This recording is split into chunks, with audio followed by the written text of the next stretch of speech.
বাংলাদেশ 16 লাখ লোক যদি পাঠিয়ে দেয়, ওরা ছিঁড়ে খাবে না? আপনি হাত দিয়েছেন কোন জায়গায়? আল্লাহর ঘর মসজিদ গুলো ভেঙে ভেঙে মন্দির বানাচ্ছেন ভুয়া তথ্য তুলে। কতগুলো মসজিদ ভাঙলেন এই কয়েকদিনে? আজকেও সকালে একটা ভেঙেছে, আজকেও সকালে ঝাড়খণ্ড না কোথায় যেন সকালে একটা দেখলাম ভাঙতেছে। সকালে ভেঙে ওই জায়গায় বলছে এখানে 500 বছর আগে মন্দির ছিল। আমরা তো 100 বছর আগের খবরই ভালো জানি না, সেখানে 500 বছর আগে মন্দির ছিল। ধোয়া ধোয়া ধোয়া তুলে আপনি এটা করছেন আর বলেন বাংলাদেশের সংখ্যালঘু নির্যাতন হয়। বাংলাদেশে আজ পর্যন্ত কোন মন্দির ভেঙে মসজিদ বানিয়েছে আপনি দেখাতে পারবেন? বলেন। আপনারা মানুষ না, মানুষ হিসাবে আপনারা কলঙ্ক। এই জমিনে থাকার কোন অধিকার আপনাদের নেই। যারা আল্লাহর ঘর মসজিদ ভেঙে ভেঙে মন্দির বানিয়ে দিচ্ছে, এরা প্রকাশ্য আল্লাহর শত্রু, মানবতার শত্রু। এদের কারণে আজ পুরো ভারত সারা বিশ্ব থেকে বিচ্ছিন্ন হয়ে পড়ছে। এখানে যারা আছেন সতর্ক হবেন, এটা ওই দেশে সবচেয়ে বেশি চলে। আমার বক্তব্যগুলো আমি দেখেছি, বহু প্রদেশ ঘুরেছি, ওদের বিভিন্ন ভাষায় রূপান্তর করে ওরা শোনে। আহ্বান জানাচ্ছি, ওই দেশে কোন সংখ্যালঘু যারা কেউ নিরাপদ নেই। খ্রিস্টানদের মেয়েদেরকে ওরা উলঙ্গ করে হাঁটিয়েছে। বিশ্বের খ্রিস্টান 250 কোটি, আমরা তো 200 কোটি, ওরা 250 কোটি। কি করছেন আপনারা? আপনাদের মেয়েকে মাকে উলঙ্গ করে রাস্তায় হাঁটায় এই মোদিজির দেশে, আর আমাদের মুসলমান তো মারতে আছে। সুতরাং এখন বিশ্বের সব জাতি বর্ণ ধর্ম নির্বিশেষে এক হওয়ার সময় হয়েছে এই উগ্রবাদী হিন্দুত্ববাদীদের ভিতরে। এদের বিরুদ্ধে এখন আমার মনে হয় জিহাদ করা ফরজ হয়ে গেছে। একটা মানুষকে আল্লাহর ঘরগুলো ভেঙে দেয় ধোয়া তুলে। আমরা যদি এখন বলি ঢাকার এই স্বামীবাগের ইস্কন মন্দির 1000 বছর আগে এখানে মসজিদ ছিল, কি করবেন বলেন? ভেঙে দিতে হবে? খেলা তো টের পাচ্ছেন না। সাম্প্রদায়িক সম্প্রীতির সবচেয়ে বড় উদাহরণ, উজ্জ্বল দৃষ্টান্ত এই বাংলাদেশ। আজকেও ভারতে হিন্দুরা সংবাদ সম্মেলন করে জানিয়েছে মোদিজির এই আগ্রাসন বন্ধ হওয়া লাগবে। সবচাইতে বেশি নিরাপদে আছে পৃথিবীতে অন্য ধর্মের মানুষেরা বাংলাদেশে। 96% মুসলমান। কত? 96% যেটা বলা হয় ওটা মানিয়েছে। আসলে কিন্তু এই দেশে 96% মুসলমান, 4% মাত্র অন্যান্য ধর্মের লোকরা আছে। আমরা তো টিপ দিয়ে মেরে ফেলতে পারি, কিন্তু আমাদের ধর্ম, আমাদের কোরআন এটা আমাদের শেখায় লা ইকরাহা ফিদ্দীন। আমাদের ধর্মে কোনো বাড়াবাড়ি নেই, কোনো জোর জবরদস্তি নেই। এটা বলছেন এখন। যদি সত্যি থাকতো আপনাদের মতো যা করছেন, 850 বছর এই এলাকা মুসলমানেরা শাসন করেছে ভারতবর্ষ, একটা হিন্দু থাকার কথা ছিল না। তৃতীয় সব মুসলমান বানিয়ে ফেলতাম। কিন্তু আমাদের ধর্মে তো ওইটা নেই যে জোর করি, এই জন্য কিছু বলি না। তারপরও সেহারে মানুষের বিবেক নাড়া দিচ্ছে। আমি এই জেল থেকে বেরিয়ে প্রায় 100-র উপরে মুসলমান মানুষ। আমি তো জোর করি না, শুধু বলি যে আপনি কোরআন শরীফটা পড়েন। আপনার বিবেক যদি থাকে, কোরআনটা একটু বুঝে বুঝে পড়েন। সেদিন যশোরের এক অধ্যাপক বিসিএস ক্যাডার বলেছিলাম, স্যার আপনার মুসলমান হওয়া লাগবে, আমার ধর্মের জোর নেই, জবরদস্তি নেই, আপনি শুধু আমার ধর্মীয় গ্রন্থ বুঝে পড়বেন। 3 মাস পড়তে দিলাম আপনাকে, পড়ে। টনি বেলাওয়ারের শালিকা লরেন বুথ, এই মহিলা ইরাকের তেহরান বিমানবন্দরে এসে বলেছিল, আমি মুসলমান হব না, কিন্তু আমি ইসলাম জানতে চাই, কি পড়লে অথেন্টিক ইসলাম জানা যাবে, ওইটা আমার দিন। এক মুসলমান তার কোরআন শরীফের তাফসীর তুলে দিয়েছে। ও 3 বছর একাধারে পড়েছে। তা আমাদের মতো আনাকুন জানাকুন পড়ে না, পড়ার মতো পড়েছে। শেষ পর্যন্ত এই 3 বছর পরে এই খ্রিস্টান মহিলা মুসলমান হয়ে গেছে। সুবহানাল্লাহ বলতে পারেন না? আমি নিজে তো পরীক্ষিত দেখলাম। জেলখানার ভেতরে আমি 2 জন হিন্দুকে কালেমা পড়িয়েছিলাম। তাদেরকে বলেছিলাম, ভাই আপনারা অন্য ধর্মের মানুষ, এখানে আমরা 10,000 মানুষ আছি, তার ভেতরে হয়তো 10 জন আপনারা, আর বাকি আমরা সবই। সুতরাং জোর করলে, জবরদস্তি করলে 4 দেওয়ালের মাঝে কেউ আপনাকে বাঁচাতে আসবে না, আপনাকে পিটিয়ে মুসলমান বানিয়ে ফেলবে। কিন্তু আমাদের ধর্মে এটা নেই। আপনি আমাদের ধর্মীয় গ্রন্থ বাংলায় পড়বেন। আমি 3টা বছর ছিলাম, ওকে বাংলায় পড়তে দিয়েছিলাম, শেষ পর্যন্ত 2 জন মুসলমান হয়ে গেছে। আর এই বিসিএস ক্যাডার এই স্যারকে বলেছিলাম 3টা মাস পরে আপনি আমাকে বলবেন। 3 মাস পরে দেখি ও নিজের থেকে মুসলমান হয়ে গেছে। যেন আমাদের ধর্মে ভাই জোর নেই, জবরদস্তি নেই। আমরা আমাদের ভালোবাসা দিয়ে, উদারতা দিয়ে, সাম্প্রদায়িক সম্প্রীতি দিয়ে চলতে চাই। আপনার ভেতরে যদি নাড়াচাড়া দেয়, হেদায়েত যদি কপালে থাকে, আপনি এমনি চলে আসবেন। কথা বলেন না কেন? এখানে যা করছেন আমি আশা করব আপনারা থামবেন। আর বিশ্বে যারা অন্যান্য জাতির লোকেরা আছেন, আপনাদের বিবেক কি মরে গেছে? আপনার মেয়েকে, মাকে উলঙ্গ করে রাস্তায় হাঁটায়, আর আপনি এখনো পর্যন্ত এই উগ্রদের পক্ষ নেন কোন কারণে? আমার মনে হয় ট্রাম্প যেহেতু খ্রিস্টান, ও মনে হয় বুঝে ফেলেছে যে আমার মাকে, আমার বোনকে, আমার স্ত্রীকে উলঙ্গ করে হাঁটাবে, দাঁড়া করে দেখতেছি। ও যদি 16 লাখ জানুয়ারির 20 তারিখের পরে পাঠিয়ে দেয়, কি হবে ভারতে টের পাচ্ছে? আপনি কি চট্টগ্রাম নেবেন? নিজের ধুতি সামলাতে মোদির কথা বলছেন না কেন? ধুতি পরে থাকে, একটা টান দিলে তো উল্টো পাল্টা হয়ে যাবে। এই জায়গায় নিজের ধুতি সামলা নাকি? আমাদের দেশ ভালো আছে, অনেক ভালো আছে। কথা বলেন না কেন? আপনাদের ষড়যন্ত্র আপনারা থামান, আমাদের দেশ অনেক ভালো আছে। যে মেয়েটা দিয়েছি, অন্তত মেয়েটা নিয়ে একটু সাজগোজ করে রাখে। মেয়েটা ভালো নেই, আজকে দেখেছেন না? মেয়েটা ভালো নেই। মেয়ে নাকি এখন বলছে আমি কিভাবে থাকবো, অঘোষিত একটা জেলখানায় আছি, আমি দরকার নিজের দেশে যে সারা জীবন জেলে থাকবো, তো আমি এখানে থাকবো না। এখন টের পাচ্ছে না, বলে চলে গেলেন। পালানো মেয়ের আবার কথা কিসের? কোনো কথা নেই। যতদিন বাবা মা আত্মীয় স্বজন আমরা মেনে না নেব, ওখানেই থাকা লাগবে। আমরা এদেশে মানবো না, কারণ আপনি আয়না ঘর বানিয়েছেন। কথা বলেন না কেন? জানেন আয়না ঘর কি? আমি 10টা দিন ছিলাম, মাত্র 10 দিন, তাও মিনিটায়, বড়টা যাইনি। তাই আমার জীবন শেষ হয়ে গেছে। আর যারা 8 বছর 10 বছর ব্যারিস্টার, আর 8 বছর, আমার আসি ভাই 10 বছর, 14 বছরের মানুষ আমি পড়ে আছে দেখেছি। এত বড় বড় নোট হয়ে যায় অনেকে, দেওয়ালের সাথে ভাবে খুশিয়ে খুশিয়ে লিখে রাখে যে ভাই যদি বাইরে যেতে পারেন আমার নাম্বারটা একটু জানাবেন যে আমি বেশি আছি। আর এখনো পর্যন্ত অনেকে জালেমের সাফাই গায়, কি করেছে আপাতত পালানো লাগবে। আবে শয়তান, তুমি তো টের পাওনি, তুমি তো শুধু 15.5 বছর মাল কামিয়েছো। তোমার বাবা যদি ওখানে গম করে রাখতো, তখন টের পেতে।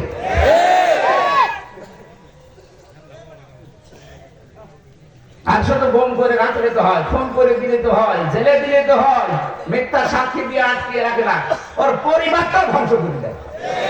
আমার মিথ্যা মামলা দিয়েছে, 3 বছর ফাঁসির কন্ডেম ছেড়ে রেখেছে। আমার বাবার কাছ থেকে 30 লাখের উপরে টাকা নিয়েছে। মনে হচ্ছে আমার বাবার কাছে টাকা পায়, কত টাকা দেয়। এই ছেলে,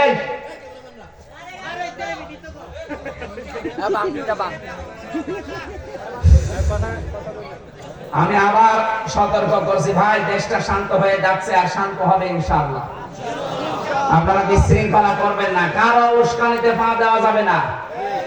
এ দেশ আমাদের কাছে আমার মায়ের মতো, বাবার মতো খাঁটি। কথা বলেন ঠিক কিনা? সুতরাং কারো উস্কানিতে পা দিয়ে আমরা যেন আবার দেশটাকে অশান্তির দাবানলে দাও দাও করে চলতে না দেই। এমনিতেই অনেক পিছিয়ে গেছি, এই 53.5 বছর আমরা পিছিয়ে আছি শুধু এদের কারণে। ওরা কোনদিন চাইনি যে আমরা একটু মাথা উঁচু করে দাঁড়াই।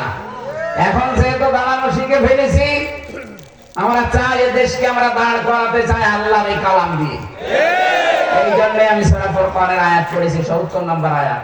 77টা আয়াত আছে, 73টা ধারা দিয়ে বাংলাদেশ যেহেতু এখন সংস্কার চলছে, আমরা সবাই আওয়াজ করবো এখন সংস্কারের পক্ষে, যে আমরা সংস্কার চাই, কিন্তু কোরআন দিয়ে। বলেন না কেন? আজকে একটা দুর্ভাগ্যজনক হলো, একটা ঘটনা ঘটে গেছে ঢাকাতে, দেখেছেন? ইসলামের নাম নিয়ে 2 দল 4 জন মারা গেছে। আমার যতটুকু ধারণা, এর ভেতরে ওদের ষড়যন্ত্র আছে। এইটা করে দেশটাকে একটা ঘোলাটে পরিবেশ বানিয়ে নিজেরা অস্ত্র নিজে রাখবে, এটা মিডিয়া, বিশ্ব মিডিয়াকে দেখাবে যে এই দেখেন জঙ্গিপনার কাজ চলছে। এইটা করে শেষে এই সাতপন্থী, জবাইরপন্থীর নাম দিয়ে এই আলেমদেরকে দেশে নিষিদ্ধ করবে। এরপরে ধরবে একামতের দিনের দায়িত্ব আছে যার তারা। ওরা জাতে মাতাল তালে ঠিক। আমি বহু মানুষের সাথে ওদের মিশে দেখেছি। ওই শয়তানরা জাতে মাতাল হলো তাহলে ঠিক আছে, এমনি মনে করেন কিছু বোঝে না, কিন্তু সব বোঝে। একটা ছেলে শুধু ফুল ছিঁড়তো বাগান থেকে, বাগানের মালিকের ছেলে এসে বলছে, চাচা আপনার ছেলে শুধু ফুল ছেড়ে, ওরা কিছু বলে না কেন?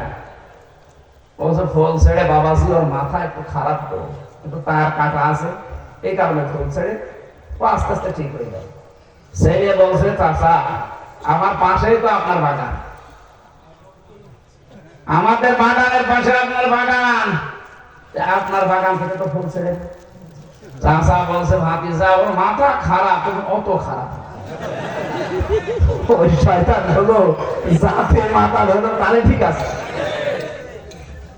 এই জন্য আমরা যাই করি, আমরা পাগলামি করবো এমনিতে, কিন্তু ওদের তালে তাল দিয়ে উস্কানিতে আমরা যেন পা না দিই। এই কথা বলো না কেন? সব এখন এই দেশের জন্য আমি দেখতে পাচ্ছি এক হয়ে যাচ্ছি, শুধু 14 দল বাদ দিয়ে। ভাই আপনারা তওবা করে ফিরে আসেন, আমরা দেশটাকে সাজাই। হ্যাঁ, তাওবাটা কি এইটা বোঝানোর জন্য আমি কিন্তু আয়াত করেছি। অনেকে মনে করেন যে তাওবা মানে আস্তাগফিরুল্লাহ পড়লাম হয়ে গেল। না ভাই, আপনি অপরাধ যা করেছেন এই অপরাধের শাস্তি আগে আপনাকে পাওয়া লাগবে। বা যার কাছে অপরাধ করেছেন তার কাছে আগে স্বীকার করবেন, তার ক্ষতিপূরণ দেবেন। এক মহিলা এসে বলে, ইয়া রাসূলুল্লাহ, ভালো করে শুনবেন, হে রাসূল আমি জিনা করেছি, আপনি আমার বিচার করেন। নবীজি মুখ ঘুরিয়ে নিলেন। মহিলা বলে, হে রাসূল আমি জিনা করেছি। নবীজি আবার মুখ ঘুরিয়ে নিলেন। 3 বার তিনি মুখ ঘুরিয়ে বললেন, মহিলা এ কথা কাউকে বলবা না, যাও চলে যাও। মেয়েটা বলে, ইয়া রাসূলুল্লাহ আমি তো আপনার মুখে শুনেছি কোন মানুষ যদি পৃথিবীতে কোন অন্যায় করে, এই অন্যায়ের শাস্তি যদি না হয় কিয়ামতে আল্লাহ 3টা পাপের শাস্তি ডবল করে দেবে। কয়টা?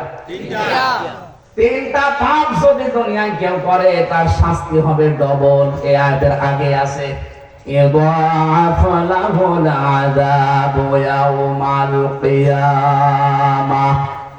আল্লাহ পাক বলেন আমি শাস্তি তাদেরকে ডবল দেব কিয়ামতে। ওয়া ইয়াখলুদ ফীহি মুহানা, এবং তাদেরকে অপমানজনক অবস্থায় আমি জাহান্নামে প্রবেশ করাবো। বলেন নাউজুবিল্লাহ। আমি আবার প্রশ্ন করছি, পাপ কয়টা? আরো জোরে। শাস্তি কয়টা? আরো জোরে। এখন থেকে আমরা যেন জীবনে এই পাপে না জড়াই। এর আগের আয়াতে আছে ওয়াল্লাযীনা লা ইয়াদউনা মা'আল্লাহি ইলাহান আখার, যারা আল্লাহকে ডাকে এবং অন্য কাউকে তার সাথে জুড়ে দেয়। আর এটা বাংলাদেশ আর ভারতে বেশি। এইটা তাহেরি সাহেব যে জিকির করে, ইয়ালি বাবা, শালি বাবা, কেল্লা বাবা, ফতে বাবা, বলেন তো আল্লাহর নাম কিছুক্ষণ করে এরপরে কেল্লা ফতে বলে কিনা? কি বললেন এখানে? লা ইয়াদউনা মা'আল্লাহি ইলাহান আখার, মা'আল্লাহ আল্লাহর সাথে, ইলাহান আখারা অন্য কাউকে যারা ডাকেন। যেহেতু রেকর্ড হচ্ছে এই জন্য বলছি, সারা দুনিয়ায় ছড়াবে, সাবধান। কারো এই ছলে বলে কৌশলে পা দিয়ে নিজেকে আপনি জাহান্নামী বানাবেন না। ওরা জাহান্নামে যায়, দরকার হয় আরো একটা ঠেলা দিয়ে দেব, কিন্তু আমরা নিজেরা ওদের মতো বানানো জিকির করে জাহান্নামে যাব না। আল্লাহর সাথে যারা অন্য কাউকে ডাকেন আপনার শাস্তি কিন্তু একটা না, কয়টা? 2টা। আরো জোরে বলেন। 2টা। একেবারে স্পষ্ট দলিল এবার বলেন তো, ওরা যা করছে ওদের শাস্তি কয়টা হওয়া দরকার? 2টা। 2 নম্বরে ওয়ালা ইয়াকতুলুনান নাফসাল্লাতী হারামাল্লাহু ইল্লা বিল হক, যারা অন্যায় ভাবে মানুষ হত্যা করে। আপনি বলেন এই যে 2732 জন মানুষ আপনি মেরে ফেললেন, অবৈধ সিয়ারটিকাতে পারলেন না, মাঝখান থেকে আল্লাহর ডবল শাস্তির উপযুক্ত হয়ে গেলেন। এখনো পর্যন্ত 2780 জন মানুষ হাসপাতালে কাতরায়। কত মানুষের হাত নেই, পা নেই, চোখ নেই, অন্ধকোষ হয়ে গেছে।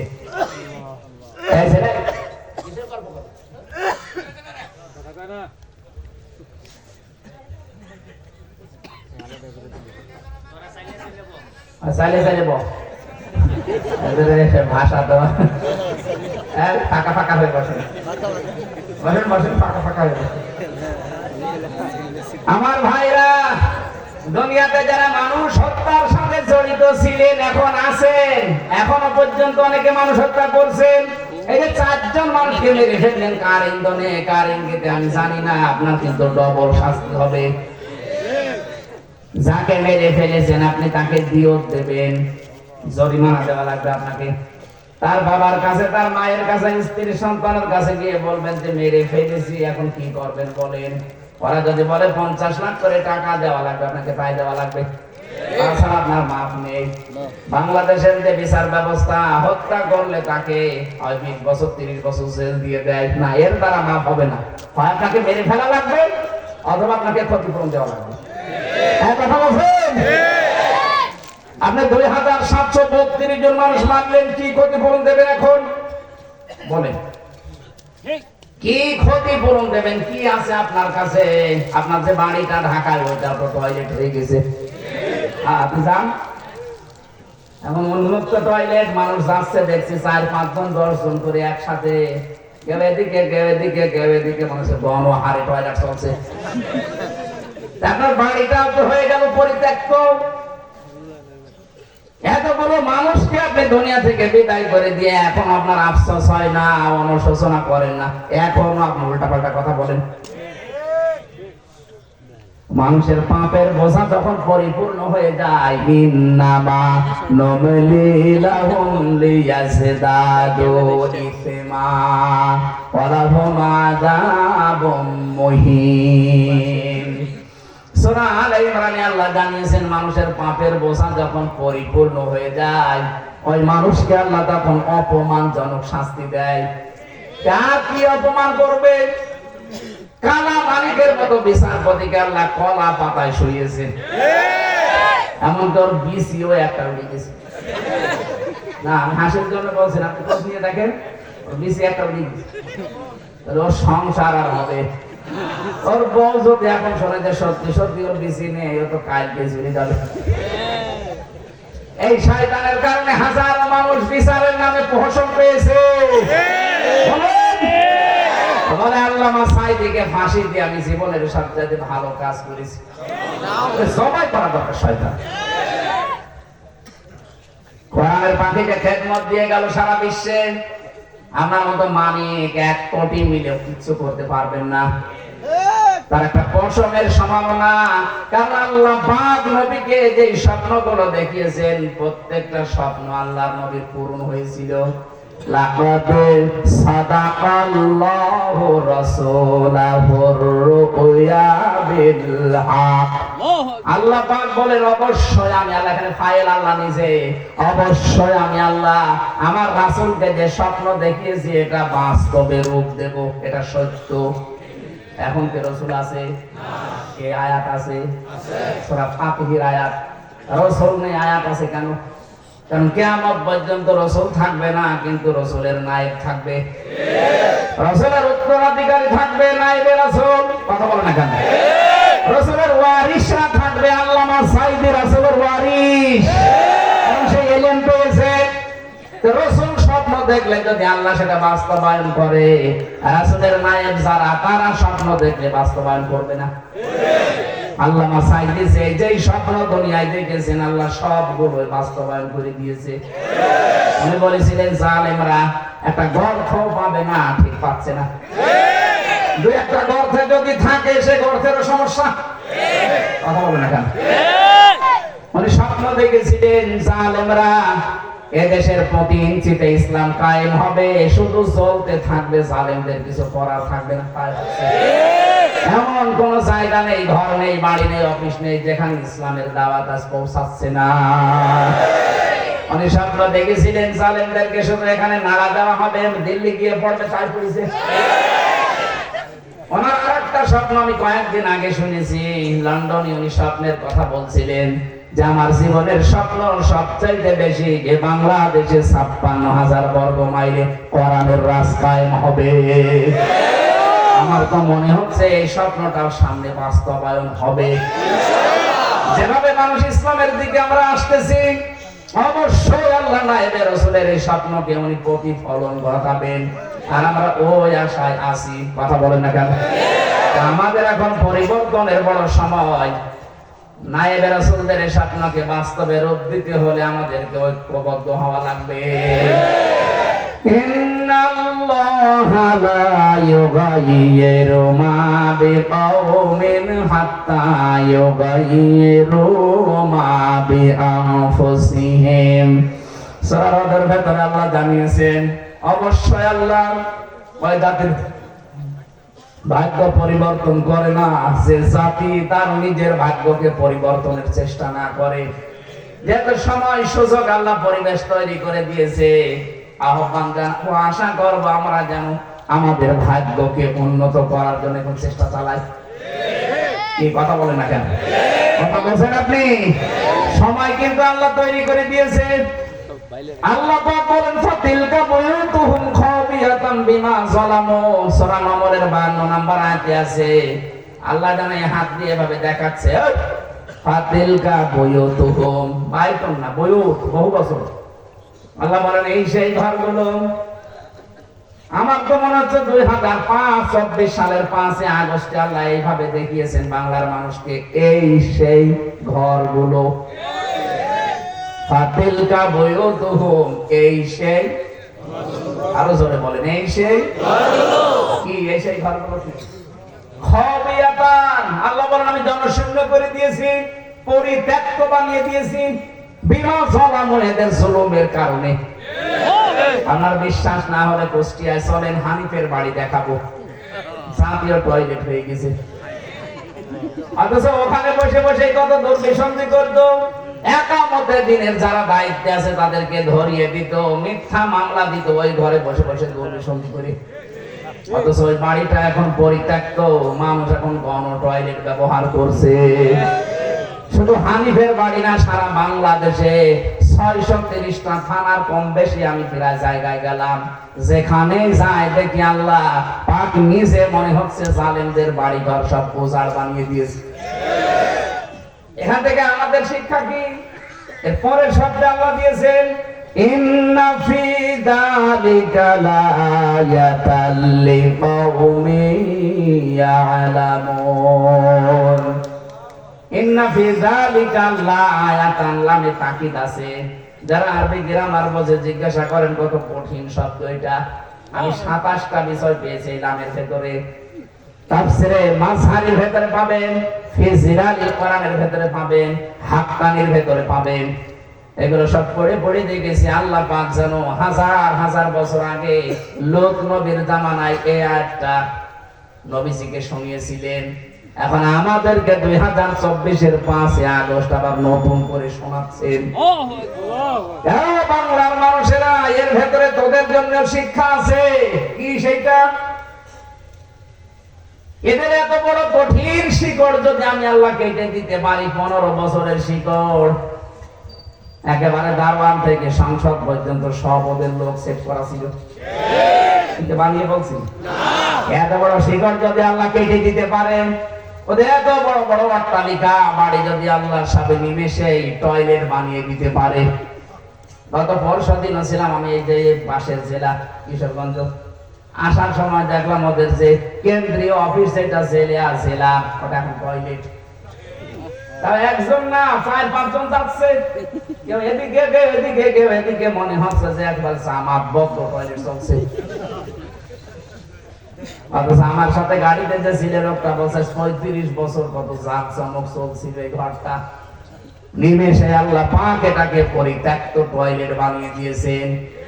এদের এত বড় শিকড় যদি আল্লাহ কেটে টয়লেট বানাতে পারে, এখন যারা আশায় আছো যে সামনে চেয়ার পায়, কি করেন দেখেন, কি করবেন? আপনিও যদি সত্যি জুলুমের পথ বেছে নেন, আগামীতে যারা আসবেন, যদি মানবতার উপরে, দেশের জনগণের উপরে জুলুম করেন, চাঁদাবাজি যদি বন্ধ না করেন, 5 বছরের ব্যবধানে আপনার বাড়িও উজাড় হয়ে যাবে। কি বলেছে আপনি টের পেয়েছেন?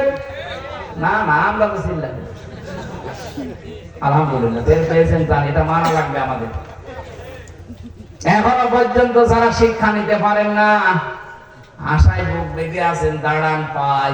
কি দাঁড়ান পাই মানে? আপনার চাইতে ওরা কি কম ছিল? আপনি তো 5 বছরের